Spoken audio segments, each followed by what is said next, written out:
Worcester. OHIO. Everybody's from Ohio. All right. There you go. You guys all from Ohio? No? Yeah.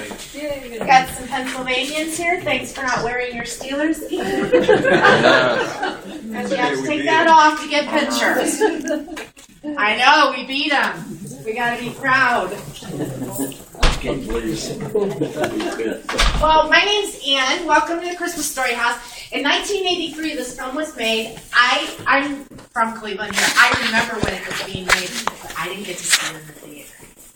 Did you guys? Mm-hmm. We've only met in 4 years 74 people that have seen it in the theater because it was only 9 days, 900 theaters across the nation. It was like November 2nd that they released it, and it got 2 thumbs up.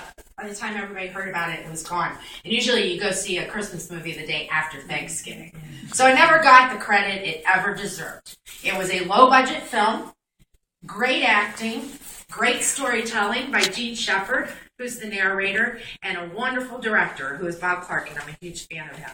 Now, in the 1970s, it takes place in the 40s, by the way. In the 1970s, Bob Clark said he was actually a director for B-grade horror films, too. He did Black Christmas, Children Shouldn't Play with Dead Things, and Murder by Decree. Now, you'll find out that Bob Clark was kind of all over the board as his directing career. But he said he was listening to the radio, and the Gene Shepard radio show came on. And that was the first time he heard it. And that was a regular radio show out of New York City. And Gene Shepard was like Mark Twain. He would just tell stories about growing up in Hammond, Indiana, and all the shenanigans he and his little brother would get into. All the characters in A Christmas Story were real people in his life. There was a real Flick that was his best buddy. There was a Scut Farkus. Actually, Grover Dill was the big bully, but for Hollywood, Scut Farkus sounds more. Yeah. So they just kind of switched it around. Now, Bob fell in love instantly with this radio show and listened to it all the time. Then he read Gene Shepard's book, In God We Trust, All Others Pay Cash. And in 1973, he decided, I want to make a film. So he contacted Gene Shepard, asked him to write the script based on the Red Ryder BB gun. And Gene Shepard did that, and then he turned around and they took it to Warner Brothers. And Warner Brothers said, dude, you're a B-grade horror film director. They would not touch this movie. Nobody would touch this movie. And he kept carrying the script around for years, asking over and over again, even asked Canada, and got the same response. So he decided in the 80s, I'm making this film, and I have to do it another way. And what he decided to do was make another film that would make a lot of money. They'd ask him for a sequel, and then he'd have his little leverage to pull this movie off. And you guys may have seen that film. It's called Porky's. Oh my gosh. Porky's is a totally different kind of film than horror or A Christmas Story. And those of you who don't know Porky's that are younger, it is like the American Pie of the 80s. Yeah. If you don't know American Pie, it's just a lot of drinking and drunken craziness. And what Bob Clark knew was that if he geared it towards a certain crowd, he would hit it big. And he released it at midnight on college campuses. It became a huge cash cow right away. They asked him for Porky's 2, and that's when he said, not until I get to do A Christmas Story. So, hooray, Porky's! Yay! You guys thought you came here through A Christmas Story. You came here through Porky's first to get here. Now, they gave him $2.5 million, and that's real small beans for a film. He took some of the profits from Porky's, about $2.5 million, gets back with Gene Shepard. They head straight to Hammond, Indiana, because that's where the story takes place. 1980s had hit real strong out in Hammond. Steel mills were shutting down, strip malls became very popular, and vinyl siding. So to make it look 1940s, it would cost way too much money. And I told you outside that Higbee's was why it came here to Cleveland, Ohio. Now, how Higbee's found out about the film was that Bob and Gene had written letters to all kinds of department stores. And basically what the letter said was this: we want to make a Christmas film in your department store, and we need you to keep your decorations up from January to March.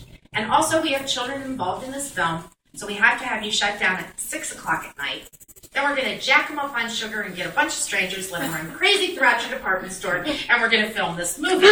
And P.S., we don't have any money. Higbee's was the only one that said, oh yeah, come on down. So they're heading from Hammond, Indiana, And they think this is going to be a royal dump, this department store, to do this crazy request. And they walked in and saw what you saw on film. And actually, that was just the tip of the iceberg for Higbee's department store. It was spectacular. I believe it was 12 floors. I was little. And on the 10th floor was the Silver Grill.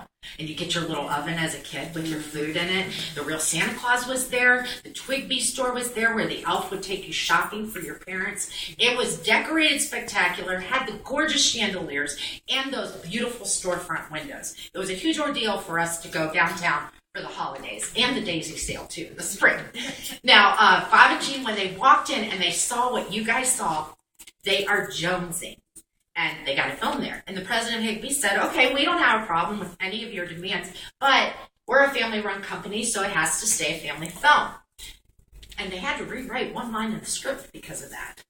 Do you know what line that would be? Oh, yeah. Oh, fudge! Yeah. It was the other F-bomb that was originally written in the script. I don't know why. One word like that gives it an R rating. The kids can't see the movie, and why would you even make a Christmas film that would get an R rating? So they switched that to Oh Fudge. Thank goodness, because it's one of the most popular lines in the film. Downtown said, oh yeah, we'll leave up our decorations. You can do the parade scene.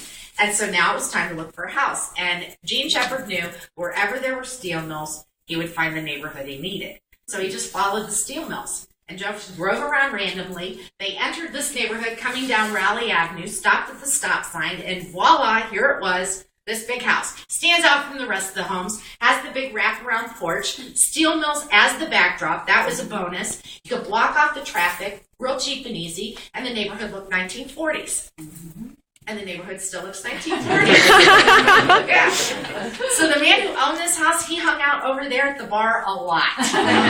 So they went over, had a drink with him, and told him what they wanted, and he didn't believe him. And then they wrote him a check for $20,000 to leave for 90 days. Other guys in the bar still to this day say that was the quickest that guy got off his bar stool. So now they got all their locations, and it's time for the cast. And the first old man was not Darren McGavin. It was Jack Nicholson. And he just got them doing The Shining. Yeah. Remember when Randy's under the sink? Daddy's gonna kill Ralphie. A whole nother movie. Yeah. And that's what Gene Shepherd didn't like, going from Red Rum to Red Ryder. And he chose Darren McGavin. He said, that's an old man. He looks like him, he acts like him, and he was a big star for Night Stalker at the time. Yeah, these kids think that the vampires and werewolf thing is their thing. No, that was back Darren McGavin days. Now, Melinda Dillon, she was the mom in Close Encounters of the Third Kind. Great mom figure, so they hand chose her. Peter Billingsley, who played Ralphie, was Messy Marvin, the Hershey chocolate commercial kid. And also Barbara Billingsley, Mrs. Cleaver, that is her nephew. So he was a professional, polished child actor, and they knew he could carry the part. Ian Petrella, who played Randy, was his aunt was his talent agent. She took him on an audition, and he said that he sat at a table where Bob Clark told him jokes, made him eat mashed potatoes, stuck him under the sink, see what he would do, and that's how he got the part, because he did it the best. So they come here to start filming, and it's not snowing.